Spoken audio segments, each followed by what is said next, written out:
తాకట్లో ఉన్న బంగారాన్ని విడిపించి ఆ రోజున మార్కెట్ ధర కట్టి మిగిలిన డబ్బును మీకు అందిస్తుంది కొమ్మూరి గోల్డ్. అన్నా ఏంటన్నా ఇంత పని చేసావు?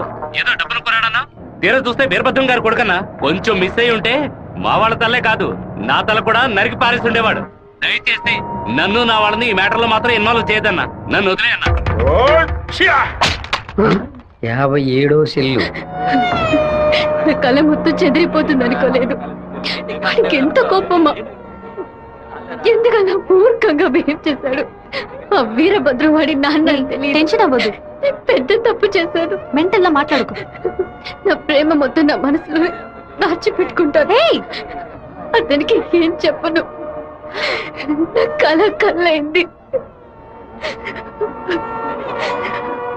ఏంటన్నా ఇంత పెందలాడే? రాజశేఖరం గారు తిరుపతి పక్కన 7 కోట్ల రూపాయలకు ప్రాపర్టీ కొంటున్నట్ట.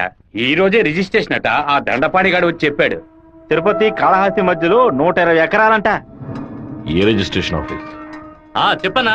తిరుపతిలో స్థలం పడిపోతున్నాను. రిజిస్టర్ ఆఫీస్కి వచ్చాయి. ఓకే ఓకే అన్న. లెక్క పెట్టుకోండి.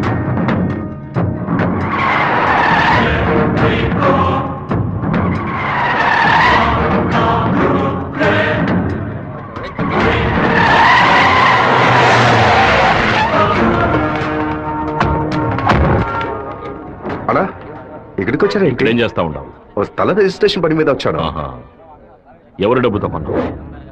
ఊరి ప్రజలకు మంచి చేస్తావని నేను ఎమ్మెల్యే చేస్తే ఏటిమనని దోపిడీ చేసి ఆస్తి సంపాదించుకుంటున్నావా? ఏంటన్నా దోపిడీ గిఫ్ట్ అని మాట్లాడతారు? ఎంత పెట్టి కొన్నావు? 70 లక్షల కన్నా. నువ్వు చెప్పేది నిజమేనా? నిజమేనా? ఆ బండి నా పంటరా. అయ్యా, మీ సమస్యలో మమ్మల్ని ఇరికించొద్దు. మొత్తం వాల్యూ 7.5 కోట్లు. మాది పెద్ద కుటుంబం. ఈ డబ్బు అందితేనే మా ప్రాబ్లమ్స్ అన్ని సాల్వ్ అవుతాయి. మీ డబ్బుకు వచ్చినటువంటి ఆపద ఏమీ లేదు. కాకపోతే ఈ సమస్య పూర్తయినంత వరకు మీరెవరు ఇక్కడి నుంచి కదలకూడదు. ఎక్కడి నుంచి వచ్చాయి నీకు 7,30,00,000 రూపాయలు? కలపగొట్టి నుంచి వచ్చిందా, ఎరువు కొట్టి నుంచి వచ్చిందా? లేదన్నా, భార్య నగలమ్మేను. వ్యవసాయంలో కొంచెం డబ్బు వచ్చింది. ఓహో, నీ పెళ్ళం 40 కిలోల బంగారం తీసుకొచ్చిందా? ఏంటన్నా కొంచెం మర్యాద ఇస్తే ఓవర్గా మాట్లాడుతున్నావు. అనంతపురానికి నేను ఎమ్మెల్యేనా, మీరు ఎమ్మెల్యేవా? అన్నిటికీ సంజాయిషులు చెప్పాలా? అందరూ ఇంటి నుంచి డబ్బులు తీసుకొచ్చే పార్టీ పడుతున్నారా?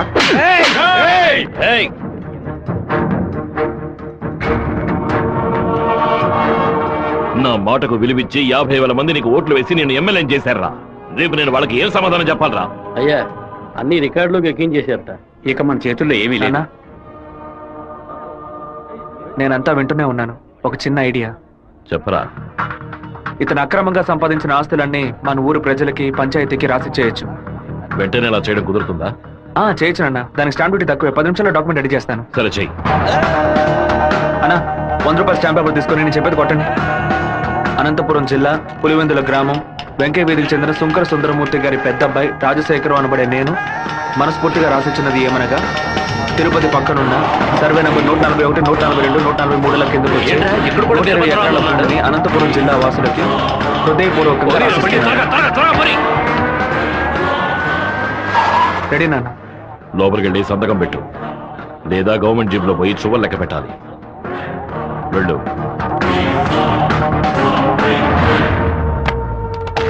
రాజశేఖరం, ఎప్పుడైతే నువ్వు ప్రజల డబ్బుని దోచుకున్నావో అప్పుడే ఎమ్మెల్యేగా ఉండే అర్హతని కోల్పోయావు. ఇంకో 15 రోజుల్లో నువ్వు నీ పదవికి రాజీనామా చెయ్యాలి. అనంతపురంలో బై ఎలక్షన్స్ రావాలి. ఇలా చూడు, నువ్వు రాజీనామా చేసినా బై ఎలక్షన్స్ వస్తాయి, నువ్వు చచ్చిపోయినా వస్తాయి. వెళ్ళు.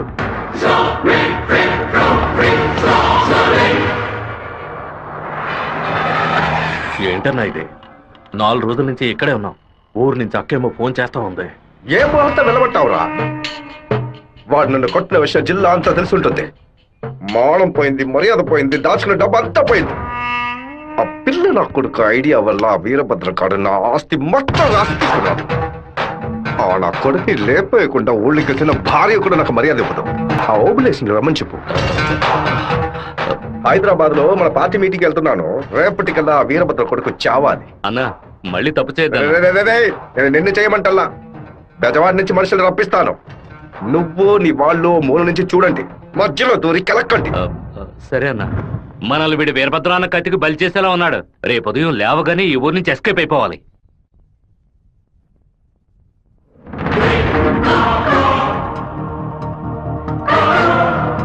అన్నా ఆ ఓప్లెస్ గాడు తిరుపతి రిజిస్ట్రేషన్ ఆఫీస్కి వచ్చాడు.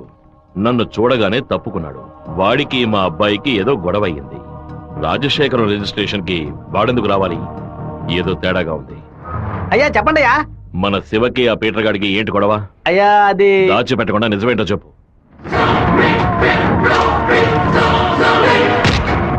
నా దగ్గర దాచేశారు కదూ.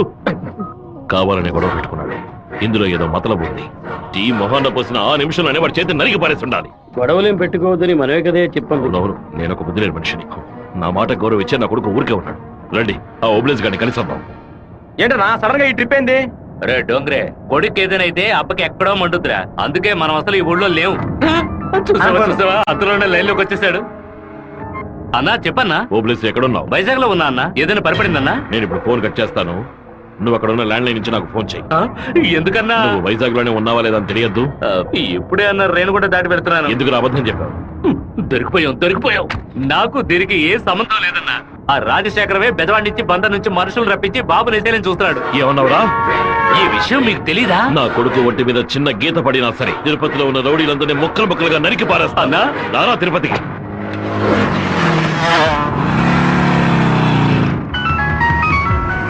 బాబు ఎక్కడున్నావు? రిజిస్టర్ ఆఫీస్ వరకు వెళ్తున్నాను నాన్న. పక్కన ఏదైనా పోలీస్ స్టేషన్ ఉందా? తిలక్ నగర్ పోలీస్ స్టేషన్ ఉంది నాన్న. నువ్వు వెంటనే వెళ్ళి ఫోన్ చేసి ఆ ఇన్స్పెక్టర్కి ఇవ్వు. దేనికి నాన్న?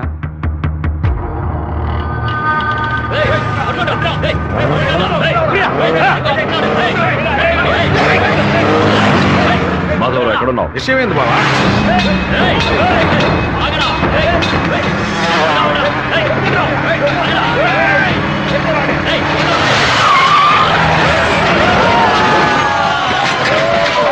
స్టేషన్ వాడికి శివ ఎక్కడికి రాలేదని చెప్పారు బావా. మన వాళ్ళకి ఫోన్ చేసి తిలక్ నగర్ మొత్తం వెతకమని చెప్పు.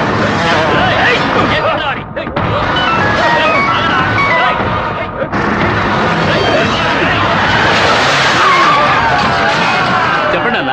తిరుపతిలో మీ వాళ్ళకి ఫోన్ చేసి అన్ని చోట్ల వెతకమని చెప్పు. పీటర్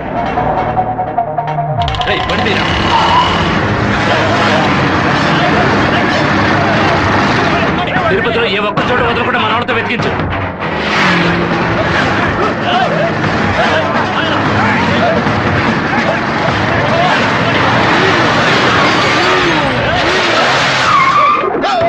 వాడికి ఏదైనా అయితే మనల్ని వేసేస్తారు. నేను ఆ కొండపైకి వెళ్ళి చూస్తాను. మీకు ఏదైనా తెలిస్తే నాకు ఫోన్ చేయండి. అలాగేనా?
సరేనండి చెప్పేస్తా. తమ్ముడు, మన అబ్బాయి నరికేసే కదా వచ్చాడు, ఓటం పాలయ్యి రాలేదు కదా. ఏ గొడవలకైతే పోకూడదు అని నా బిడ్డ దూరంగా ఒదిగి ఒదిగి ఉన్నాడు, వాడే కత్తి పట్టుకునేలా చేశారు. ఇలా చూడు ఓబులేసు, రోడ్లో వచ్చేపోయేవాళ్ళు అందరూ సెల్ తో ఫోటోలు తీశారు. ఈవినింగ్ పేపర్ లో న్యూస్ వచ్చేస్తుంది. ఖచ్చితంగా రిమాండ్ చేసే తీరాలి. కేసు రాసేటప్పుడు పర్సనల్ మోటివ్ వేయలేదు, ఆత్మరక్షణ కోసమే నరికాడని రాయి. మెయిన్ మ్యాటర్ లో నరికినోడే స్వయంగా సరెండర్ అయ్యాడు అని అండర్లైన్ చేసి మరీ రాయి. అప్పుడేనయ్యా బాబుని బెయిల్ మీద విడిపించగలం. ఎంతో చెప్పి చూశానన్నా, 15 రోజులు రిమాండ్ లో ఉంచి తీరాలని ఇన్స్పెక్టర్ అంటున్నాడన్నా. నా మనుషులు 4 లోపల సబ్ జైల్లో ఉన్నారన్నా. బాబుని జాగ్రత్తగా చూసుకుంటారు.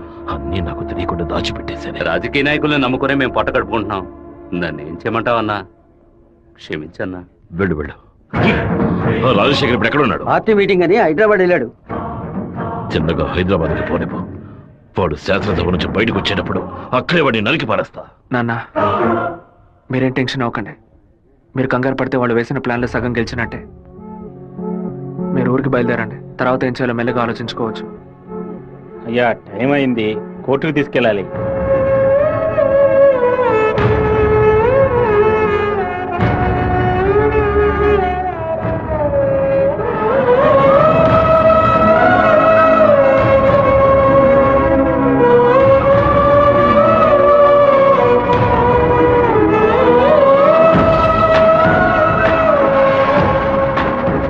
నా బిడ్డ ఎక్కడా? నా బిడ్డ రాలేదా? వాడిని జైల్లో పడేస్తారా? ఇందుకేనా వాడిని ఊరికి పంపించింది? భగవంతుడా, నా కడుపు మండిపోతుంది. నా కడుపు ఒక్కరోజు కూడా వాడిని చూడకుండా ఉండలేదే. ఎప్పుడైతే నా కొడుకుని లేపడానికి వాడు ప్లాన్ వేశాడో ఇంకా వాడు బతకడానికి వీల్లేదు. హైదరాబాద్ వెళ్ళి వాడి పొట్ట కోసేసి ఆ పేగులు మెడ వేసుకొచ్చానా? వాడు ఊరితో గొడవ పడలేదు, నాతో గొడవ పడ్డాడు. వాడిని నేనే నరికి చంపాలి. ఏ రోజైతే వాడు ఈ ఊళ్ళో అడుగు పెడతాడో ఆ మరుక్షణమే వాడి తల తెగి. అన్న వీరభద్రం కొడుకులు లేపేయడానికి మనమే మనుషులు పంపామని అతనికి తెలిసిపోయింది. ఇప్పుడు ఊరికి వెళ్తే మనది ఊరికి వదలడు. అవునన్నా. ఇక్కడ మంత్రి వరదరాజుల ప్రాబ్లం పెద్దదిగా ఉంది. సరే, ముందు నువ్వు హోటల్ రూమ్ ని ఖాళీ చేసి అలాగే ఎమ్మెల్యే హాస్టల్ అలాగే. నువ్వు కూడా పో. అలాగేనా?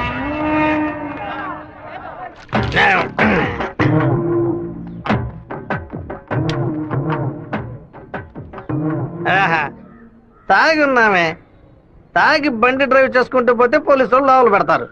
నెట్టుకుంటూ పోతాం.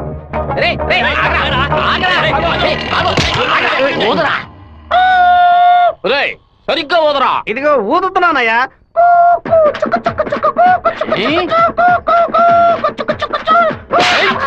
ఎగతాళా? మందు కొట్టవలేదో తెలుసుకోవడానికి ఊదమంటే కొట్టానయ్యా. వీధి వీధికి వైన్ షాప్ ఓపెన్ చేసి పెట్టి రెంట్రా తాగండి అంటూ మా దగ్గర ఉన్న డబ్బులన్నీ నాకి పారేస్తున్నారు. సైకిల్ మీద బైక్ మీద వచ్చిన వాళ్ళు అక్కడ ఎట్టేస్తారా? దాని మీదే కదా ఇంటికి వెళ్ళేది. ఒక పని చేయండి అయ్యా, తాగుబోతులకు మాత్రం రాత్రి 7 గంటల తర్వాత ఒక బస్సు ఏర్పాటు చేయండి. మేము ఫుల్ గా తాగి ఇంటికి వెళ్ళి హ్యాపీగా తొంగుంటాం. ఓవర్గా మాట్లాడగరా. అలాగే మాట్లాడతానండి. తాగేసి బండి డ్రైవ్ చేసుకుంటూ వెళ్ళకూడదనే చట్టం ఉంది. చట్టం ఉందా? బండి నెట్టుకుంటూ వెళ్ళడం తప్పు కదా, కానీ ఎవడ బండు నెట్టుకుంటూ వెళ్ళడం తప్పురా. నెట్టుకొచ్చింది మా హెడ్ గారి బండి అయ్యా.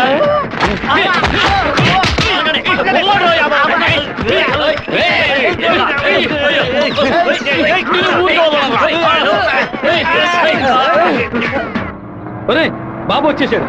అమ్మగారు చెప్పండి.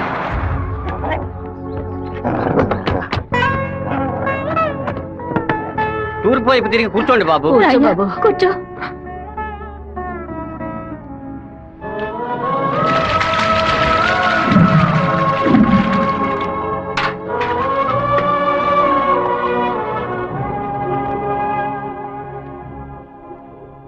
అమ్మా ఎందుకు ఇలా డల్ గా ఉన్నారు? నేను రావడం మీకు ఇష్టం లేదా ఏంటి? నువ్వు వచ్చిన సంతోషంలోనే అమ్మకు నోట మాట రావడం లేదన్నయ్య. నీకు నా మీద అంత ప్రేమ అమ్మా?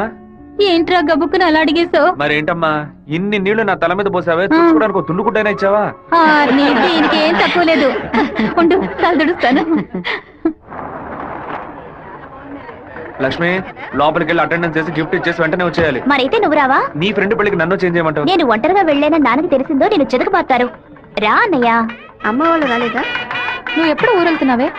ఇంకా 2 రోజుల్లో సెమిస్టర్ ఎగ్జామ్స్ మొదలవుతాయి. రేపు ఉదయమే నేను తిరుపతికి బయలుదేరుతాను. ఏంటి బాబు? రండి బాబు, కూర్చోండి. కూర్చోండి. అన్నయ్య, ఆ ఎల్లో ఓణి అమ్మాయి ఎలా ఉంది? చండాలంగా ఉంది. మ్యాటర్ ఏంటి? ఆ బ్లూ ఓణి నీకేమైనా పిచ్చి పట్టిందా? అది కాదు, ఇక్కడున్న అమ్మాయిలందరూ మన క్యాస్ట్ వాళ్ళే తెలుసా? వీళ్ళలో ఒక్కరినే నువ్వు సెలెక్ట్ చేసుకున్నావు అనుకో, నేను అది వెళ్ళి అమ్మ చెవిలో ఊదుతాను, అమ్మ నాన్న చెవిలో ఊదుతుంది, ఆ తర్వాత నీ పెళ్లిలో నా దస్వరం ఊదుతారు. ఎందుకంత కక్ష? 25 వయసులో పెళ్లి చేసుకుంటే అది సూసైడ్, 28లో చేసుకుంటే అది అటెంప్ట్ మర్డర్, 30లో చేసుకుంటే అది మర్డర్, 24 ఏట చేసుకుంటే బావిలో దూకినట్టు, 23 విషం తాగినట్టు, 22 ఊరేసుకున్నట్టు.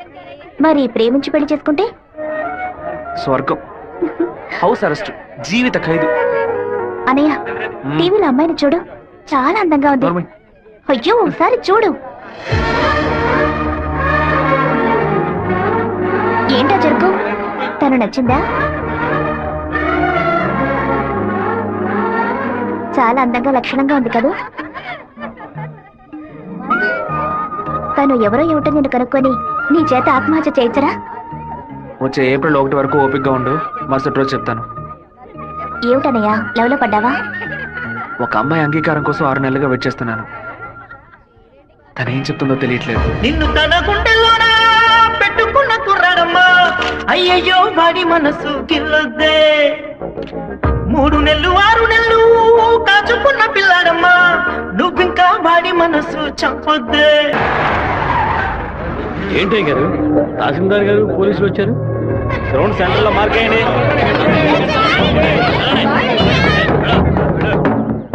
ఏంటో అర్థం కావట్లేదా?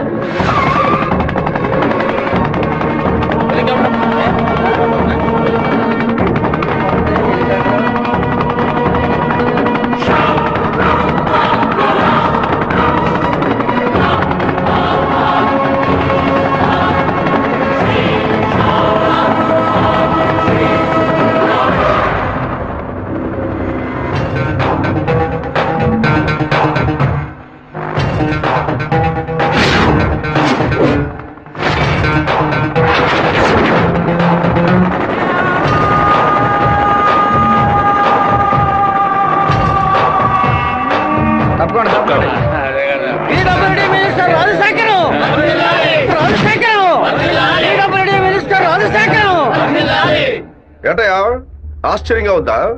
బానిసగా నీ ముందు నుంచిన వాడు ఎలా మంత్రి అయ్యాడనుకుంటున్నావా? మంత్రి వరదరాజుని డిస్మిస్ చేసినందువల్ల ఆ పదవికి అదే జాతి వాడు మినిస్టర్ అవ్వాలని సీఎం డిసైడ్ చేశారు. టోటల్ ఆంధ్రాలో ఎక్కువ మెజారిటీతో గెలిచిన నన్ను మినిస్టర్ని చేశారు. రాజ్ భవన్ లో పదవి ప్రమాణం చేసిన తర్వాత ఆశీర్వాదం తీసుకోవడానికి సీఎం ఇంటికి కూడా వెళ్ళలేదు. ఫ్లైట్ పట్టుకుని రేణిగుంట ఎయిర్పోర్ట్ లో దిగి స్ట్రైట్ గా నీ ఇంటి ముందే హెలికాప్టర్ లో దిగాలరా. ఎందుకో తెలుసా? ఆ రోజు అంతమంది ముందు ఆ ఎమ్మెల్యే అని కూడా చూడకుండా నా చెంప మీద కొట్టావు కదా, ఆ అవమానాన్ని తుడిచి పారేయడానికి. ఇదిగో పప్పుల్లో కింగ్ పిస్తా, పదవుల్లో కింగ్ మంత్రిరా. ఆ పదవితో నిన్న ఒక ఆట ఆడిచిపోతే నా పేరు రాజశేఖర్ కాదు. ఆ రోజు 120 ఎకరాలు కొనేందుకు చింతలేసావు కదా, ఇంకా 6 నెలల్లో ఆంధ్రాలో 1200 ఎకరాలు కొని చూపిస్తాను. ఏం పీక్కుతావు? మొన్న ఏమాటాడావు? నేను ఒక్క జిల్లాకు ఎమ్మెల్యేగా ఉన్నందుకు 15 రోజులు రిజైన్ చేయకపోతే నన్ను లేపేస్తానన్నావు కదా. ఈ రోజు ఆంధ్రాలో ఉన్న అన్ని జిల్లాలకు నేను మంత్రుడిరా. ఏం చెయ్యగలవయ్యా? ఏం పీక్కలవయ్యా నువ్వు? ఆ రోజు అందరి ముందు నన్ను కొట్టినందుకు నిన్ను నేను కొడతాను. అది మాత్రమే కాదు, నీ తలకాయ తెగ నరుకుతాను. Minister Rajasekharam, minister Rajasekharam.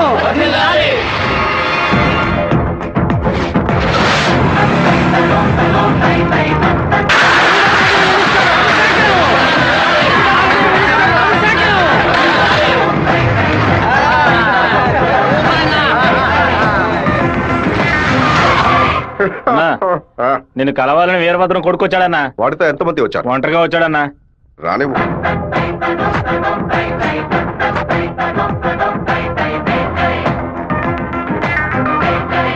నేను మీతో కొంచెం ఒంటరిగా మాట్లాడాను. నువ్వేంటా నాతో మాట్లాడేది?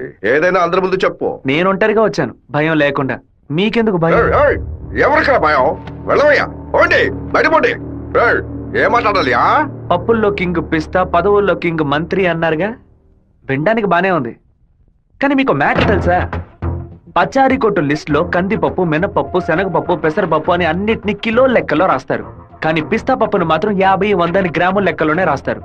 పాయసంలో కూడా ఎక్కువ వేయరు, తక్కువే వేస్తారు. దాన్ని ఎక్కువ కొంటే క్యాష్ అవుట్, ఎక్కువ తింటే ఆరోగ్యం అవుట్. అలాంటిదే మంత్రి పదవి కూడా.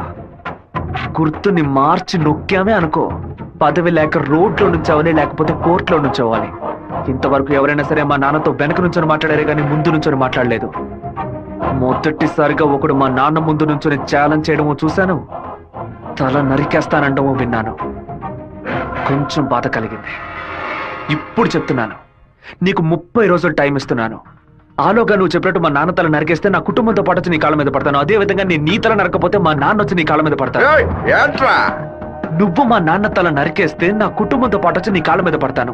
అలాగే నీ తల నరకపోతే మా నాన్న వచ్చి నీ కాళ్ళ మీద పడతారు. అంటే నేను నీ తల కన్ఫర్మ్ గా నరికేస్తానని చెప్తున్నా. ఏయ్, నేను ఇప్పుడు మంత్రినిదా, కానీ మీ నాన్న ఇంకా పులివెందుల్లో అదే వీరభద్రమే.